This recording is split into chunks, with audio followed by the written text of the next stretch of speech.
Hello, and you're very welcome back to the Public Eye Business Podcast brought to you by Granite Exchange.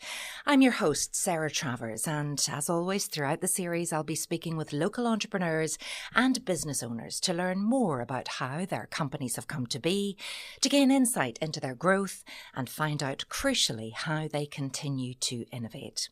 So, wherever you get your podcasts from, remember to keep an eye out for all new episodes and subscribe to stay up to date. Well, today I'm joined in the studio by someone who is challenging stereotypes, building confidence and driving serious change for women across Northern Ireland. I'm delighted to welcome Lynn Carvill, Chief Executive of Women's Tech, Northern Ireland's largest provider of training for women in non-traditional skills. You're very welcome to the studio, Lynn.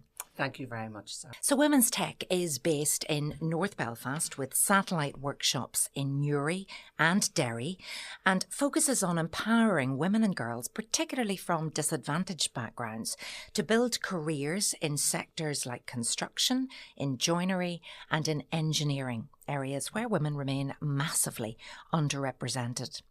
So Lynn is also, she's a very busy woman, she's also chair of the Northern Ireland Women's Budget Group. She was a commissioner on the UK-wide Commission on a Gender Equal Economy. And she's also a board member for the Skills Council Subcommittee on Equality, Diversity and Inclusion. With over 25 years experience in the third sector and a passion for social justice, Lynn brings an incredible depth of insight into gender inclusion and community empowerment. Quite an intro, Lynn. Mm-hmm. You're making me sound old. No, not at all. I'm making you sound fantastic. Right, well, I suppose we should start, I think, at the beginning with a little bit about your journey and what I suppose first brought you into this world of gender justice and labour market inclusion. It's been a very interesting journey. I think it started really with my my degree. Where I went to Queen's. I went to school in Newry. So you're from Newry, where we're broadcasting from. Yeah, and I went to Our Ladies and then moved up to Belfast to go to Queen's and did sociology, social policy and politics. So I suppose the social policy part of that particularly, really lit a fire in me when I realised that, everything wasn't equal in the world. For example, the welfare system set up in the 1940s, 1950s was absolutely and totally set up around male earners, and women were appendages, and it's actually quite still the case. And I was shocked to the core, and I remember this was back in the early 90s. And I moved from Queen's then into the Students' Union, into student politics, and non-party aligned, but just into student politics, and spent a year as a sabbatical as Vice President of Education and then as Deputy President. And in that, I was responsible for all campaigns, for all comms in the Students' Union, but it was the best fun I've ever had in my life, but also hard work, but access to and the ability to be able to do things and change things. So student loans were just coming in those days. And that was a big issue we were fighting against. Unfortunately, now my children access them, so I didn't win that fight.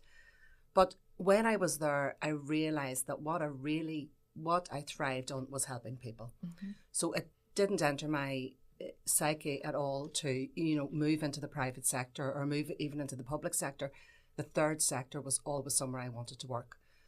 And the issue and that real persistent problem of unemployment, which was huge at the time across Ireland, north and south, was something I really cared about, because people were without jobs and therefore without incomes, and the impact that was having on families. And there was an organisation in Dublin called the Irish National Organisation of the Unemployed. That was a lobby. It was a lobby group, a social partner in Dublin, and I wanted to work with them. Really? And it happened. They set up in 1996. A job came up to set up their northern office, set up along trade union lines. So I set up the organisation of the Unemployed Northern Ireland for them in the north. So you were really manifesting before manifesting was a thing? You were like, I know where I belong. And it did. Yeah. It happened. It was quite odd. I'm not sure if it still manifests things like that. But I spent 10 years there working in that. Yeah, really powerful stuff. It was funny because it was mostly working with unemployed men, Armagh Unemployed Group, Strabane Unemployed Group, Derry Unemployed Group, Belfast Unemployed Centre.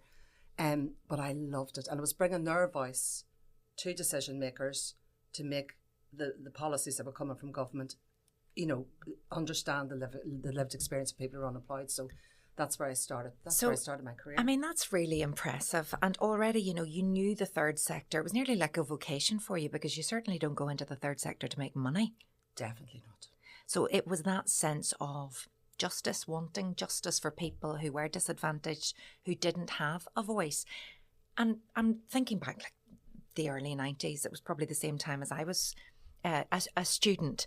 Being that female voice at that time, what was that like? I think because my grounding had been in the Students' Union and in student politics, I had found my voice. And it's still the case, Sarah, if I'm not talking for myself, I can talk.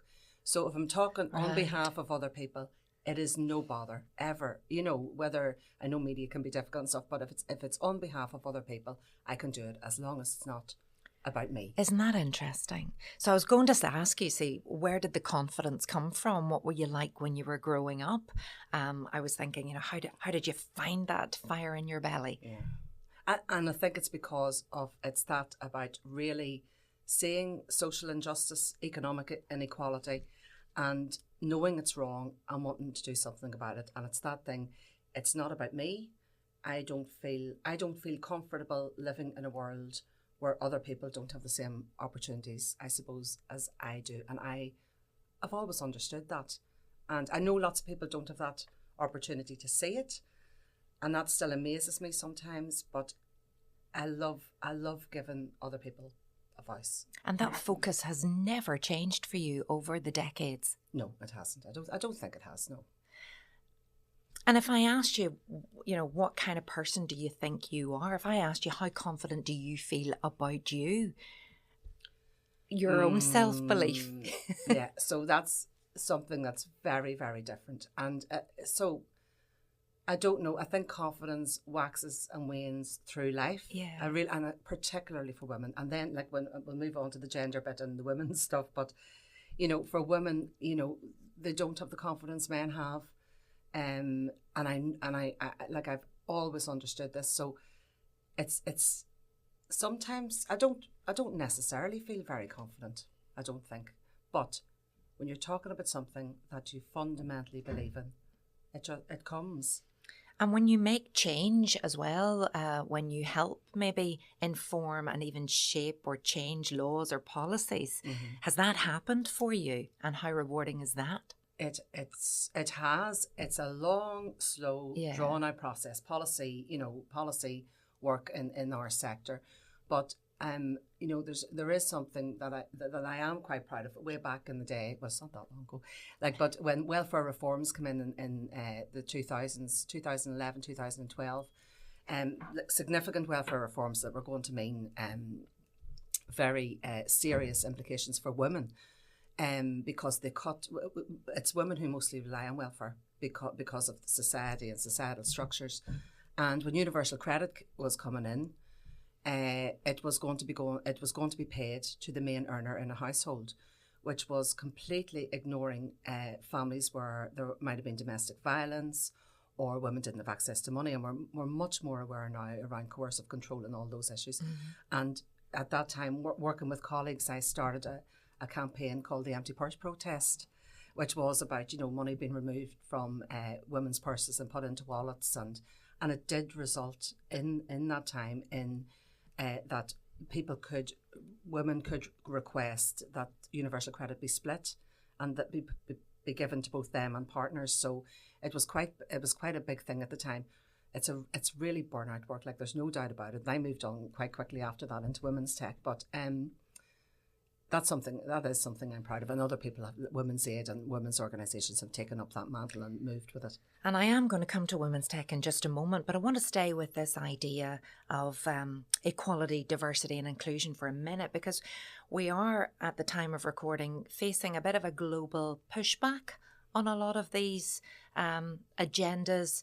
I've heard woke being used again and again. How important is it that we keep fighting for those who are not at the table?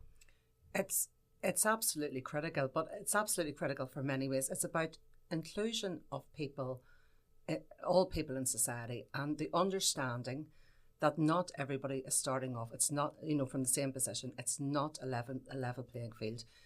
People with disabilities, people from ethnic minority backgrounds, women, for whatever reason, do not have the same access to services, to jobs, and I'm going to say that a lot of people generally have. But for business, it's really important that you have diversity as well, because that's what brings different ideas, different voices, different life experiences. And, I think it's even like politics. You need to mirror the society that you're speaking on behalf of and making decisions of. Otherwise, it's not going to work, and you're building up problems. So I know there's a pushback. I think it's probably quite ridiculous. I mean, it's not that I'm ignoring it, but, I think people who understand what needs to happen for society will keep pushing EDI. I mean, you're preaching to the converted here anyway, but I'm just going to be devil's advocate, because I would be involved in a lot of women's events, and, I love to see that. I love to see people maybe finding that confidence within themselves to reach their full potential, something that I suppose generations before us just didn't get the opportunity to do. So I feel like it's incumbent on us all to make sure that people and women do reach their full potential. But then some people say to me, why do you still need to do the women thing? Surely we're there now. Well, I think probably the picture and the stats will show you something very, very different. And so, like, a good example, well, in my mind, a good example of this is businesses, your business, how you move forward in it, how you get work done, how you make money, how you employ people. It all happens through relationships. Everything, for me, I fundamentally believe that. So it's about the relationships you have and how you build those.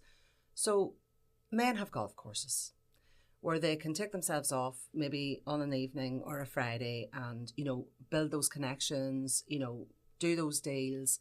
Women don't have these things because women work, if it's whatever, work part-time, work full-time, 9 to 5, go home.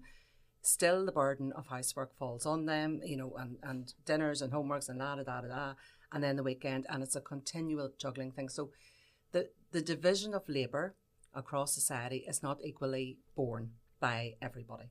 So the reason why we have women's events, so let's talk women in business events, women in leadership events, is so that people can meet like-minded people and do their business and listen to, I suppose, other women talking about their journeys, but it's just not. It's not really an equal playing field at the moment, and the stats bear that out. And that's your network then that will provide that support and that critical friend as well, or the challenge that you need or the inspiration that you need. Okay, let's talk about women's tech. So fast forward to setting this up and really, what the mission around women's tech was initially, and then maybe how it's grown from there. So I wasn't a founding member of Women's Tech. I joined it. I'm now 11 years in. So it was founded in 1998 and came about on the back of a number of women in the village area of Belfast wanting to learn joinery and finding that there was no space or access for them to do that in the colleges or anywhere else. Mm-hmm. And so they set up they came together as a group and set up Women's Tech. And Windsor Women's Centre would have been very much part of that way back in the day. And it developed and grew over the years. I joined in 2014. And now it was, I suppose, a difficult time for the organisation. Like for me, and I was talking about this yesterday, it was a baptism of fire. I mean, I didn't have experience as CEO, running an organisation like that. I quickly learned what cash flow was, how to read a set of accounts, and everything. And to this day, Sarah, I'm still learning every single day about how things work and what they do. It's been a very, very interesting journey. But I saw such a potential in the organisation, because what it did for me was it brought together labour market exclusion, because we were working with women who were unemployed, economically inactive, and were facing many barriers to the labour market. and it brought and then it brought in the women's rights and women's equality. And I could see how I could bring those two things into an organisation and make that thrive. Well, that was the goal. And previously, I had always worked in policy development, and policy work with government, trying to influence policies and consultations and those kind of areas. But this brought me into service delivery, and policy work can take a long time. Like, for example, I have two girls, two children, and when you go on maternity leave and you come back, well, for my second girl came back 9 months later, nothing had changed. It's like the world was still turning on its axis, but like policy-wise, nothing changes. With service delivery, the impact is immediate. Okay. Because you can see women coming in our door, really, with the weight of the world on their shoulders, and 8 weeks later walking out and their head held high and chatting to people, and the confidence and how it changes people's physical appearance. And so is that the model? It's an 8-week programme?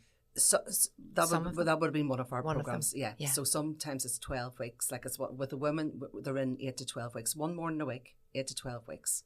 In those days, we had childcare in house so that people could access that, and babies could be quite close by that if they needed it. But it was about using construction techniques, learning how to do joinery, learning how to hang your curtain pole, like real practical things that just like empower people. And when you make something, it's cathartic. You're using your hands and working through problems, but also meeting the woman who's on the workbench next to you, making what she's making. Gosh, we should all go through this, shouldn't we? Everybody. These are life skills. Yes, life skills instead of traditional jobs that would normally have been done by a man. It's absolutely. Yeah. My goodness, I need to sign up. It's highly impactful, and it just works. So they complete the women that go through the programs. They complete the program. What opportunities do they have then as a result of that? What does that do for them? So one of the softer skills is that confidence piece about them being able to go, oh my God, I can do this, and I want to move into work.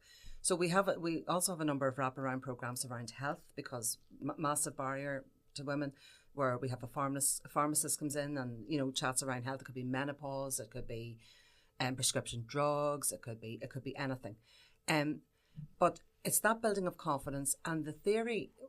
One of the key theories is that when the hardest part of our work is getting women to cross the front door of their home and into wherever we are now. We're in Newry and Derry, but wherever we're delivering the services, that's the hard part.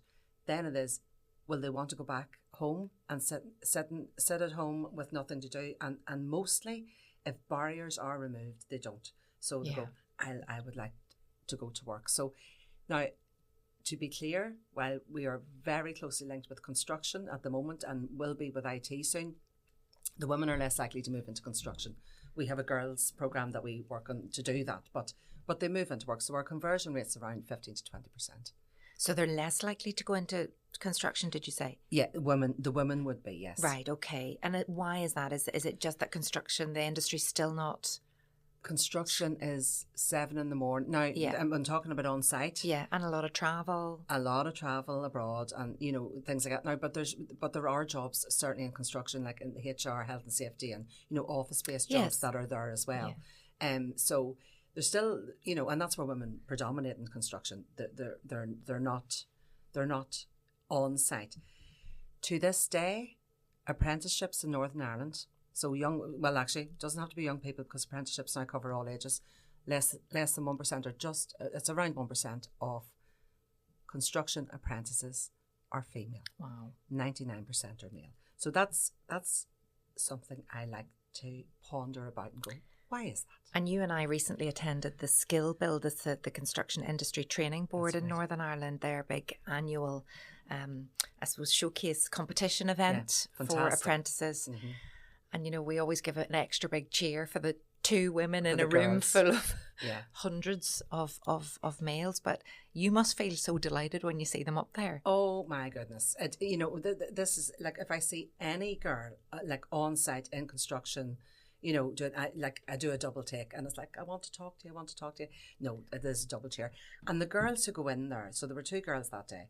I think Rebecca was from up the North Coast. She was a Tyler. That's right, one of the winners. Yes. And then there was a joiner, was there? I can't remember now.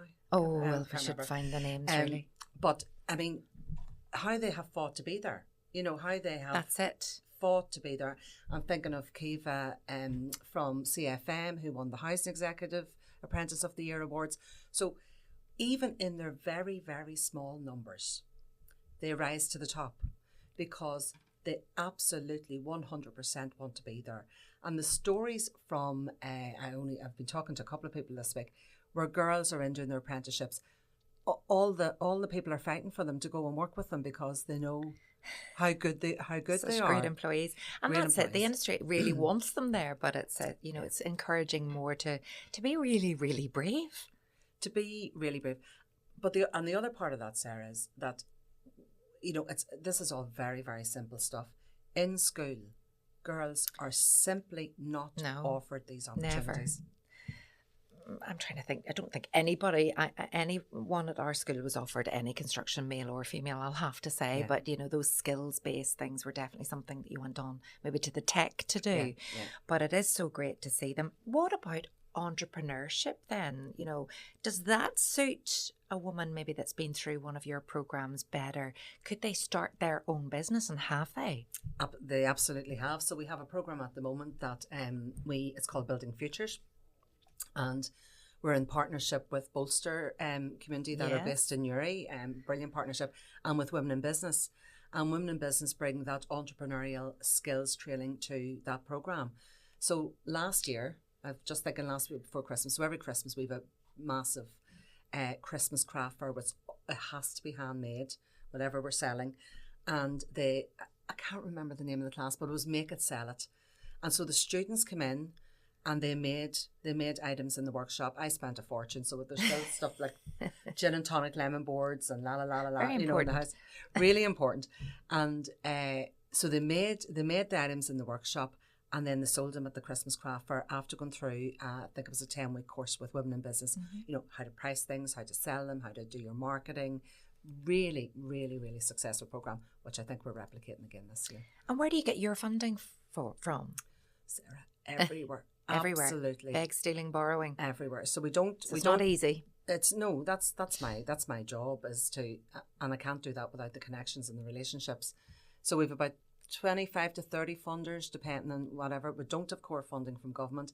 I learnt the hard way back in the day. It was funded through the European Social Fund, and there was one year, it was 2018. I remember the hour and the day.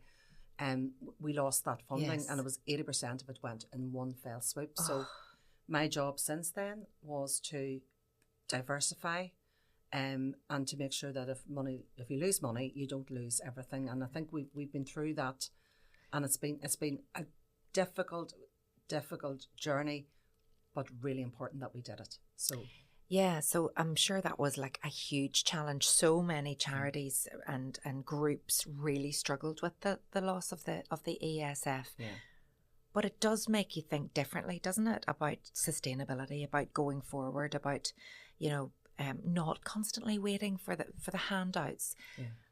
Do you feel you've got it nailed now? Have you got some good core funders, or are you always, how does that, you're always looking to other places? We don't have core funding. You don't have, not core funding, but, do you keep people you go to that seem to always come back, or?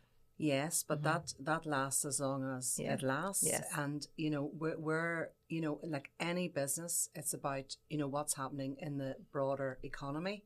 If it contracts, that's going to impact us. And the difference between, I suppose, maybe private sector and my business is that as economy contracts, the need on what we do is more, because people are the people that we work with are generally coming from disadvantaged backgrounds, so they're going to need our services more. So it's not easy, but you can't, like any business, you can't have all your eggs in one basket. And I learned that very much the hard way. So as a team, we've fundraising, and we have our relationships with the construction industry, and that just keeps things ticking over. Do you think we need a shift in how society views the third sector, views charities, just when you see what difference you make to people's lives, but yet if you look, it's always, private sector, public sector, and then this other sector that, society tends to not realise what they actually contribute to the economy, for one, and society. Yeah. I mean, I just think maybe people don't really understand what we do. So there's various charities. I mean, when you think of charity, you probably think of health. You think of, cancer charities and... Yes, you've had a diagnosis and you need help and support. Yeah. And so that impacts every family. In a way, people understand it that way. I think in terms of what we do, people know less about it. But I'm also very aware that there's not one sector in the economy, private, public, our sector, that is not in some way subsidised by government. When you look at it, so it's grants and Invest NI, and it's all the same. So the difference between what happens there or what happens in councils, in our sector, it's just not for profit. We're not making profit. We're delivering services. But over the years, like I've been in this business now since 1995, 96, you can see where government services, public sector services have been devolved to our sector, for good or for ill. But with that devolution of service delivery to our sector, it's also come just with massive cuts. It's about really cutting things to the bone. And I think that is quite difficult, which is why, for me, it is, I suppose, a vocation rather than anything else. Do you feel like it's a constant battle? All the time. Yes. I don't know. I don't know any different. So it's always been the same. We've got devolution now. We've got Northern Ireland up and running again. Yeah. But is it better for charities? I'm not sure. I don't know. Yeah. Honestly, it's just a constant battle. It's a constant battle. But you're going back then, as you say, to your vocation, which is empowering people from disadvantaged backgrounds. Is it only females you're dealing with now, or who are you're sticking there? You're absolutely, that's your focus. It's only females. Now, when we work with primary schools, which is... So tell me about the school. I was coming to that. So the best work. You mentioned that we need to go into the schools, so that's where you start. Yeah. We need to go into nurseries, and it's in our strategic plan to do that. Yes, we need to go into nurseries. It's about challenging those stereotypes before the start. So at the moment now, we work with P6s and P7s, and when we work with the primary schools, we work with boys and girls, because the boys are like, oh, why can't I do that? Because the girls are out building bird boxes or making things, and the boys are going, why can't I do that? So we do sort of gender awareness work around that. So it's very simple. I mean, some people are more aware than others, but there are some kids who think doctors are men, nurses are women. All construction workers are men. Yes. Childcare workers are women. And I have to check myself. Sometimes you say, what did he say? And you think, oh, hold on. Or she. Yeah. Yes. It's very... Or they. It's just a societal... it's just a societal belief. So it's about challenging those. So for me, with the girls, it's about... you need to realise... So when you think about what you're going to do when you go to work, when your career, you need to think what it's going to pay you. Yeah. Because there's something about economic independence for everybody. Nobody should be economically dependent on anybody. There's something about economic independence and economic autonomy. There's many different things happen in your life. And so we have a salary card where we have female seen predominant jobs like childcare, social care, health, hair, beauty, nails is quite a big one at the moment. And then we have plumber, joiner, engineer, electrician. Now, that line is triple, quadruple the pay for what female are. So it's about, I'm going back to my sociology here. Understanding that. And it's a gender segregated labour market where women get paid less, are in more precarious work than what men usually are. And so that's the piece that we need to, so you educate that when they're young. And what are the P6s and 7s? How do they respond to that? Do they get money at that age? Yes, they do. And I laugh. We had a school in Lasso. It was a local school from Belfast, and there was a P6 come up. And she's like, my daddy is a joiner and a doctor. And I went, oh my Oh. God. But it really makes people think. But what really, I was actually at home recently a couple of weeks ago, and we were delivering not just, it's called Not Just for Boys, the programme, and we were delivering Not Just for Boys in St Patrick's Primary School in Hilltown, and it was to the boys and girls. And one of the girls came home. I was talking to her mummy, and her mummy said she came home with a salary. She came home with a salary card, and she said, "Mummy, do you know that a builder earns £50,000?" And so that started the discussion at home. Fantastic. I know it's working. And that's about the discussions. So you give out these little cards just to show the comparisons? To bring them home to their parents, to have that discussion at home. Because one of the biggest barriers can often be parents. Of course. Yeah. They're maybe not encouraging it, or not even doing it, not promoting it at all. I mean, I'll have to be guilty. I have a son and a daughter, and I don't think I ever once talked to my daughter about, have you ever thought about going into construction or all of these skills? When she's a very creative girl, so she could have, I was pushing her into art and animation and all of these things, but you know, who knows what she could have done with her design skills in construction. I'd bring you in a salary card, Sarah. Yes, I'd love to see one of those actually. I could start again myself and be able to fix things too, which is always so powerful. So if a teacher or a parent is listening, what should they be doing now to make sure that they're not putting barriers up or blockers, that they are perceptive to this and encouraging girls to explore these careers? It's hard if it's not coming into your house, into a discussion for teachers. I think particularly around now, we work with some fabulous schools, all the schools, and fabulous teachers across the north. But you have to broaden horizons. I mean, I think we have a careers problem in Northern Ireland. There's no doubt. We still are with many schools. So probably more the grammars, but law and medicine. Like, I'm gonna say, look at medicine. Like, look at the problems that people have. Look at the work they have to do. Becoming a doctor now is not what it used to be. No, it's certainly not. Broaden horizons and offer kids more opportunities. But yes, I think pay is important, as I said. That's it. So, but there's like areas like construction, like IT, are highly lucrative. So broaden horizons and challenge the stereotypes.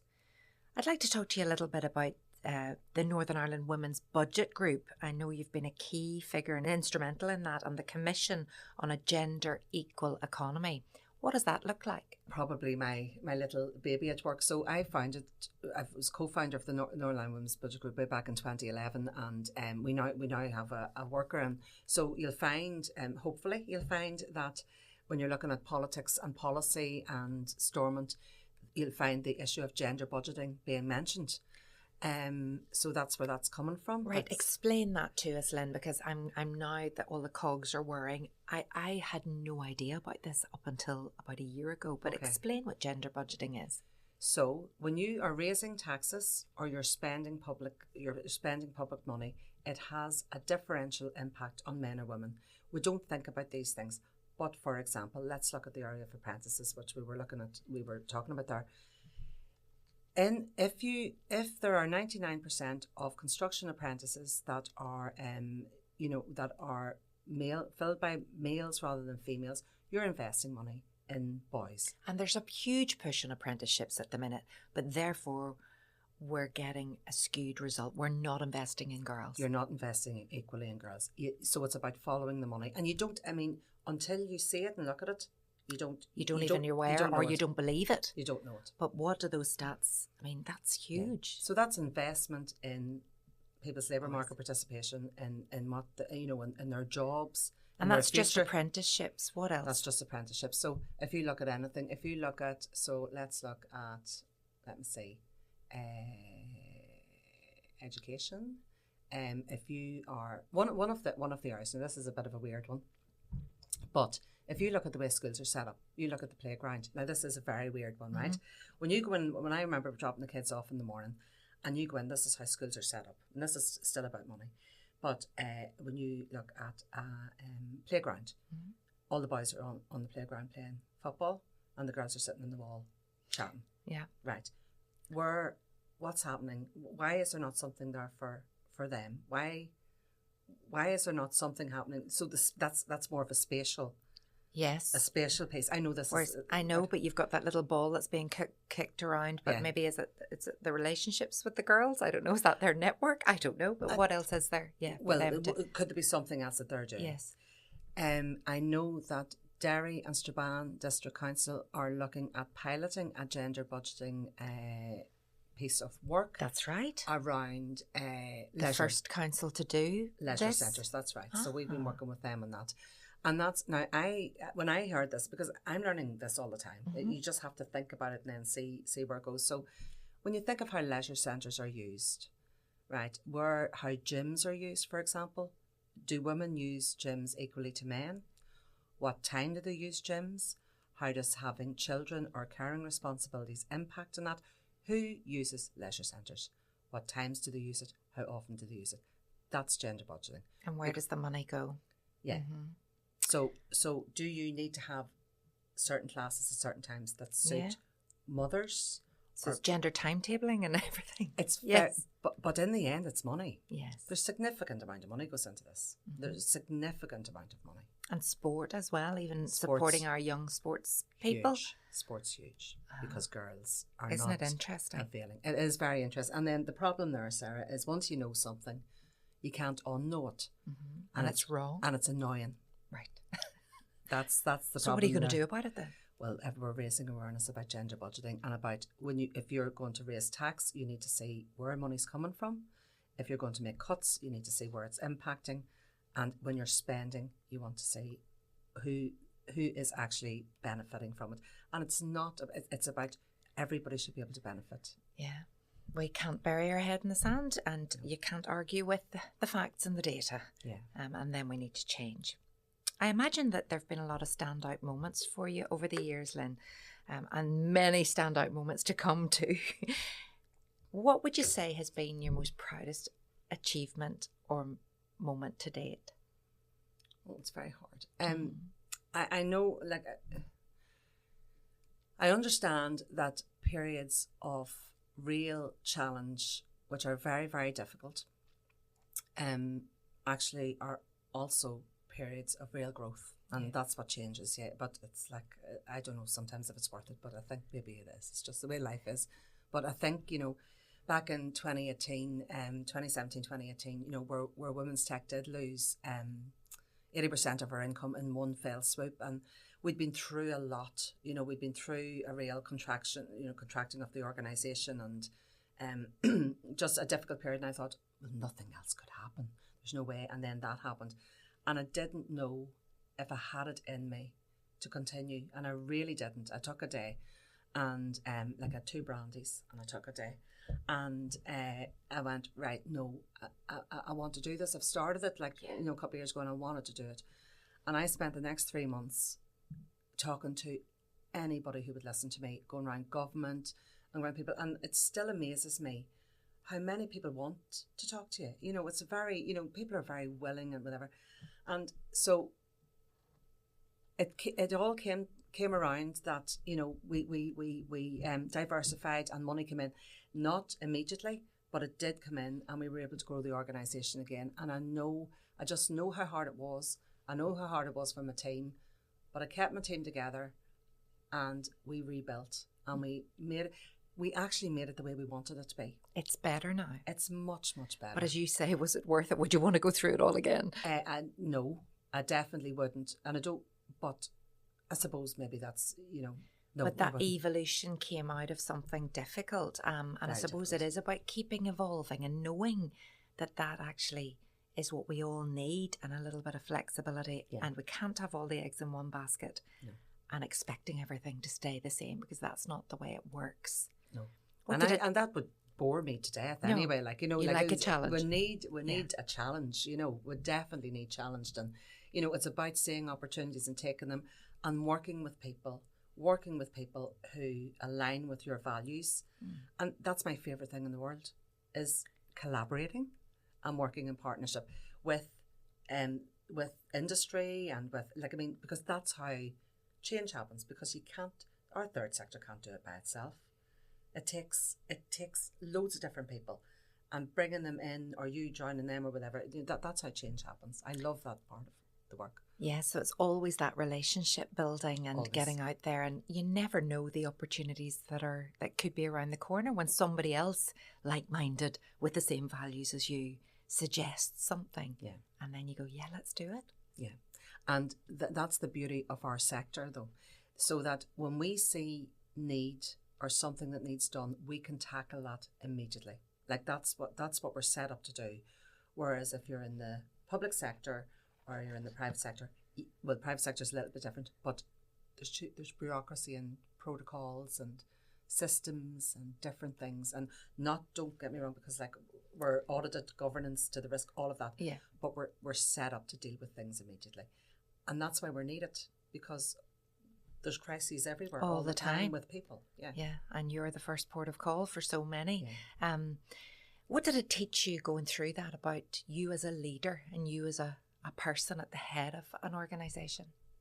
Well, I think for the first time, well, maybe the second, but like it was a much bigger challenge. I really understood resilience. And it does take its toll. There's no doubt. Well, both in me and my family and my team and their families, but I suppose about perseverance and knowing if you're doing something for the right reason, because it wasn't about me. It was about our students, and when I spoke about that to everybody else, they got it and they went, no, this is needed. Like we need to, we need to maintain, to grow, or like to keep this organisation on track. So, but for me personally, I think it was resilience. But to be honest, I don't really want to have it anymore. Do you know? I still don't want to go through that again. No, there'll be different challenges. What's next, do you think, for women's tech?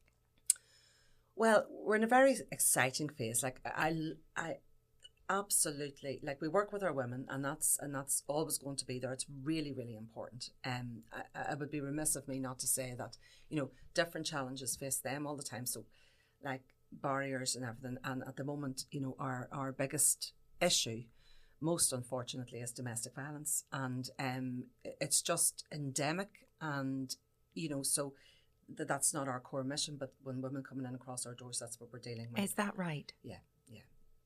And I talk to anybody about this. It's just, it has me shocked to the core. Really? Yeah. Gosh. Yeah. So that with people who are in that predicament, you're really not thinking about moving into a job, or you're really in crisis stage. You're in survival mode. You're in survival mode. So we work with our various partners to alleviate that, but still we have that safe space for those women who come in.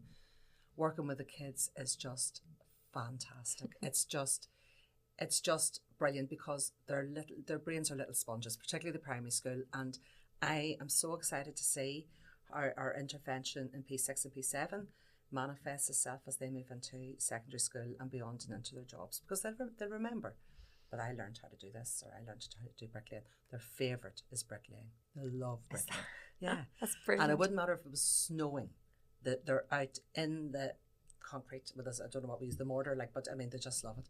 So we opened in Newry in 2022 with on the back of a social clause with a local contractor here in Newry called CTS, and it's flying. So we're right across Newry, Morning Down, going into villages and towns, and it's brilliant. And working with rural women is brilliant. Opening up in the northwest, the grand opening will be in September, but we're starting delivery. And I think it's about, it's absolute. This is not empire building. This is about, getting a hub and then expanding our service delivery. Of course. That's what it's just about, expanding our service delivery. And we know that everywhere we go, it's welcome, because who's going to say no to learning how to tile your splashback, hang your curtain pole, meet other people, and build your confidence and go, oh my God, look what I made. That's amazing. When can I sign up? Now, the last question that we ask all of the guests, Lynn, is about really the purpose of this podcast, which is to inspire existing business owners and those ambitious entrepreneurs or would-be entrepreneurs out there. What advice would you give people who may have a business idea? Maybe it is in the areas that we've been talking about today, those underrepresented areas, or maybe not, but they've no idea where to begin or are unsure as to whether this risk is worth taking? Because I'm hearing there's a lot of risk out there for some of the women that you're working with. There certainly is, but there's a lot of support out there, you know, through your local councils, through various social enterprises. There's a lot of help with setting up your business. And for me, you know, there's about accessing that help, which is very, very important, and getting, I suppose, pointers in what to do. But the other part of it is get your people around you and making those connections and talking and listening, but talking and getting people around you, because that's what inspires people. So you need to, I do this quite often actually, you build, is it bringing Muhammad to the mountain? Is that what it is? Yes. Right, well that's what I do. Say, this is what I'm going to do. But then he has to climb it. Well, but then you have to climb it, but just the mountain's there. Yeah. And you talk about it. And then that's the manifestation, I think. Absolutely. And then it happens. So you'd be willing to hear from anyone as well if they wanted to get in touch? Oh, absolutely. Always. Lynn, it's been a pleasure talking to you. Do you get any downtime at all? Yes, when I go on holidays. Yes, okay. Yes. Lovely. Yes. Any nice holidays coming up? I'm going to France with my sister in July. I'm very excited. Perfect. Well, make sure that you look after yourself, fit your own oxygen mask too before fitting all those others that you do on a daily basis. Lynn Carvill from Women's Tech, thank you so much for joining me today. Hope you've enjoyed tuning in, and I'll be back very soon for another fantastic episode of the Public Eye Podcast.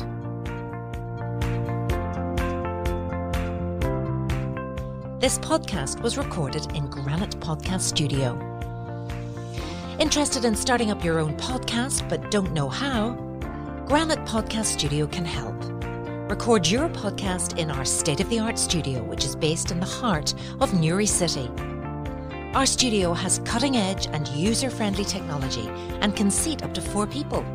We also provide an editing service, where our team using your guidance and editing notes to provide you with a flawless finished product, leaving your listeners wanting more.